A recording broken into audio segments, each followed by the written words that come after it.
بظاہر تو کہا جا رہا ہے کہ غیر قانونی طور پر جو ملک میں رہتے ہیں وہ باہر چلے جائیں،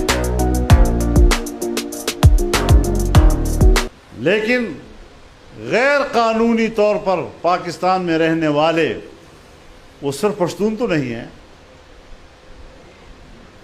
لیکن ہاتھ ڈالا گیا صرف پشتون پر۔ کیوں؟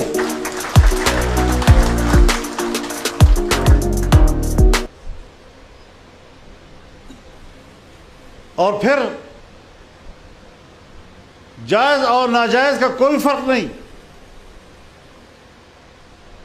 اس کو پکڑو، اس کو پکڑو، اس کو پکڑو، اس کے کارڈ میں جیب میں کارڈ بھی ہے اس کو بھی پکڑو، نکالو یہاں سے۔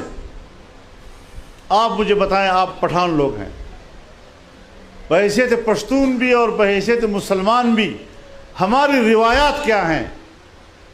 اگر 1 مہینہ اور 1 سال بھی آپ کا مہمان آپ کے گھر میں رہے اور آپ اس کی خدمت کرتے رہیں اور گھر سے نکالے تو 1 لات مار کر گھر سے نکالو، آپ بتائیں کہ آپ کے وہ 1 سال کی پوری مہمانداری ختم نہیں ہو گئی؟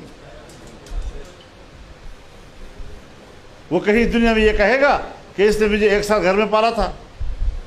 وہ یہی کہے گا مجھے اس نے لات مار کر گھر سے نکالا ہے۔ مسئلہ کیا پیدا ہو گیا یکدم سے؟ اسی لیے ہم نے کہا تھا کہ افغانستان اور پاکستان کے درمیان 2 طرفہ ایک کمیشن قائم کیا جائے جو باہمی مسائل کو مفاہمت کے ساتھ طے کرے۔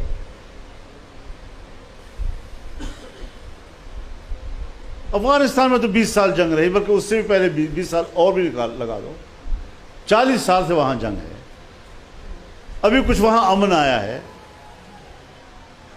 تو وہاں پر اگر کوئی حکمران ہے آپ اس کو اپنے برابر کے معیار کا سمجھ لیں کہ ان کے رویے بھی میرے معیار کے برابر ہونے چاہیے، وہ بھی اتنا ہی میچور ہو جتنا میں میچور ہوں، اس کو اتنا ہی ذمہ داری کا احساس ہو جتنا کہ مجھے ذمہ داری کا احساس ہے۔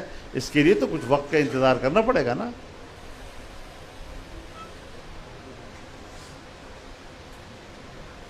اور پھر ہماری بیوروکریسی، پولیس افسران گدھ کی طرح ان پہ جھپٹ رہے ہیں، کسی سے زمین کھینچ رہے ہیں، کسی سے پیسے کھینچ رہے ہیں۔ کیا حشر کر دیا ان لوگوں نے؟ یہ انسانی حقوق ہے؟ میں دنیا کے انسانی حقوق کی تنظیموں کو دعوت دیتا ہوں کہ آئیں پاکستان میں، اور آج اس وقت پاکستان میں افغان مہاجرین کے حوالے سے انسانی حقوق کا مطالعہ کریں کہ ہو کیا رہا ہے پاکستان کا۔